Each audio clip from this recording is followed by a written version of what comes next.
Hi hello నమస్తే friends, welcome back to Soujanya kitchen. నేను మీ సౌజన్య.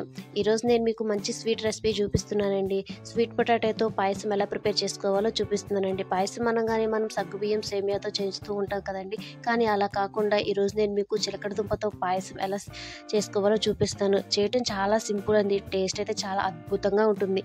మరి ఈ సగ్గుబియ్యం స్వీట్ పొటాటో పాయసం కోసం ముందుగా 1/2 కప్పు సగ్గుబియ్యం తీసుకోండి. ఇందులోకి 2 సార్లు వాటర్ పోసి శుభ్రంగా కడిగేసుకుని సగ్గుబియ్యం మునిగేంత వరకు వాటర్ పోసుకుని ఒక 10 నిమిషాలు నానబెట్టేసుకోండి. మరి శ్రావణ మాసం రాబోతుంది కదండి. అమ్మవారికి మనం ఎప్పుడూ చేసుకునే ప్రసాదాలు కాకుండా ఏదైనా డిఫరెంట్గా చేయాలనుకున్నప్పుడు ఈ రెసిపీని ట్రై చేయండి. టేస్ట్ అయితే చాలా బాగుంటుందండి. ఈ విధంగా సగ్గుబియ్యాన్ని కడిగేసుకుని తగినన్ని వాటర్ పోసి ఒక 10 నిమిషాలు నానబెట్టేసుకోండి. సగ్గుబియ్యం నానేలోపు మనం 2 చిలకడ దుంపల్ని తీసుకోండి. చిలకడ దుంపల్ని శుభ్రంగా కడిగేసుకుని పిల్లర్ సహాయంతో పైనుండే పొట్టుని తీసేసుకోండి. ఈ విధంగా తీసుకున్న తర్వాత మరొకసారి దుంపల్ని చక్కగా మట్టి లేకుండా కడిగేసుకోండి. ఇలా కడుక్కున్న చిలకడ దుంపల్ని తురుముకోండి. సన్నగా ఉన్న రంధ్రాల వైపు తురుముకోండి. అప్పుడే మనకి పాయసంలోకి ఉడికిన తర్వాత చిలకడ దుంపలు టేస్ట్ అనేది తెలుస్తుందండి. సన్నగా ఉన్న వైపు కాకుండా ఇలా కొంచెం లావుగా ఉన్న వైపు చక్కగా తురిమేసుకోండి. ఈ విధంగా తురుముకున్న చిలకడ దుంప తురుముని ఒక ప్లేట్లోకి తీసుకుని పక్కన పెట్టుకోండి. ఇప్పుడు పాయసం చేయటం కోసం స్టవ్ ఆన్ చేసి గిన్నె పెట్టుకుని 1 టేబుల్ స్పూన్ నెయ్యి వేసి హీట్ చేసుకోండి. నెయ్యి హీట్ అయిన తర్వాత ఇందులోకి 1/2 కప్పు జీడిపప్పు, బాదం పప్పు వేసుకుని చక్కగా గోల్డెన్ కలర్ వచ్చేంత వరకు ఫ్రై చేసుకోండి. ఫ్రై అయిన జీడిపప్పుని ఒక ప్లేట్లోకి తీసుకుని పక్కన పెట్టుకోండి. ఇక్కడికి మీరు కావాలంటే ఎండు కొబ్బరినైనా తీసుకోవచ్చండి. ఇప్పుడు అదే నెయ్యిలోకి మనం తురిమి పెట్టుకున్న చిలకడ దుంప తురుమును కూడా వేసుకుని జస్ట్ ఒక 2 నిమిషాలు ఫ్రై చేసుకోండి. ఎక్కువగా ఫ్రై చేయాల్సిన పని లేదండి. మనకి చిలకడ దుంప పచ్చిదనం పోయి కొంచెం మగ్గితే సరిపోతుంది. మంటను లో ఫ్లేమ్లో పెట్టే ఫ్రై చేసుకోండి. ఎందుకంటే ఈ చిలకడ దుంప మనకి త్వరగా అడుగంటుతుందండి. కాబట్టి తిప్పుకుంటూ చక్కగా ఒక 2 నిమిషాలు ఫ్రై చేసుకోండి.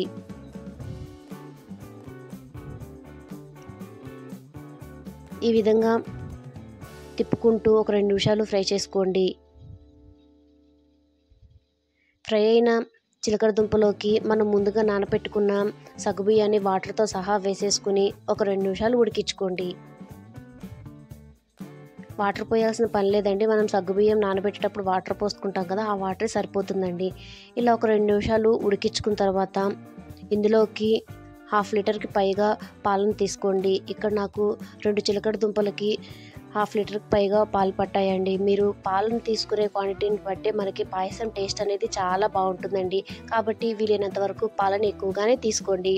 ఇలా పాలను పోసుకొని ఒకసారి కలిపేసుకుని మూత పెట్టేసి ఒక 2-3 నిమిషాలు చక్కగా ఉడికించుకోండి.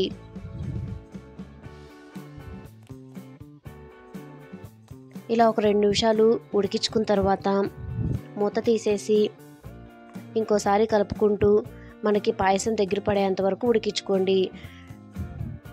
మనకి పాయసం చేయడానికి ఎక్కువ టైం పట్టదండి. కాబట్టి ఒక 2-3 నిమిషాలు చక్కగా ఉడికించేసుకున్న తర్వాత కొంచెం పాయసం చిక్కబడిన తర్వాత ఇందులోకి 1/2 కప్పు షుగర్ని వేసుకోండి.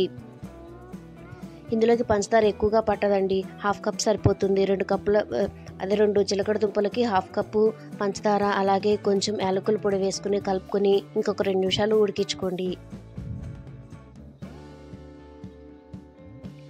ఇప్పుడు చివరగా మనం ఇందాక ఫ్రై చేసి పెట్టుకున్న డ్రై ఫ్రూట్స్ని కూడా వేసుకుని స్టవ్ ఆఫ్ చేసుకుంటే ఎంతో టేస్టీగా ఉండే చిలకడ దుంప పాయసం అయితే రెడీ అండి. మరి చిక్కబడేంత వరకు ఉంచకండి. ఎందుకంటే మీకు చల్లారిన తర్వాత పాయసం గట్టిగా అయిపోతుందండి. కాబట్టి నేను వీడియోలో చూపిస్తున్న విధంగా వచ్చేలాగా ఉడికించుకోండి. ఇంతేనండి. ఇలా రెడీ అయిన పాయసాన్ని ఒక గిన్నెలోకి వేసుకొని సర్వ్ చేసుకుంటే ఎంతో టేస్టీగా ఉండే చిలకడ దుంప పాయసం రెడీ. ఈ పాయసాన్ని వేడివేడిగా తిన్నా లేదా చల్లారిన తర్వాత తిన్నా కూడా చాలా అద్భుతంగా ఉంటుందండి. మరి ఈ శ్రావణ మాసంలో అమ్మవారికి ఈ రెసిపీని నైవేద్యంగా పెట్టి అందరూ చల్లగా ఉండాలని కోరుకుంటున్నాను. మరి ఈ రెసిపీని మీరు ట్రై చేసి మీకు ఎలా అనిపించిందో కామెంట్ బాక్స్‌లోకి కామెంట్ చేయండి. వీడియో నచ్చినట్టయితే లైక్ చేయండి, షేర్ చేయండి, సబ్స్క్రైబ్ చేయటం మాత్రం మర్చిపోకండి. మరిన్ని వీడియోస్ కోసం పక్కనే ఉన్న బెల్ సింబల్ని క్లిక్ చేయండి. Okay. Thank you friends. Thank you for watching. Bye.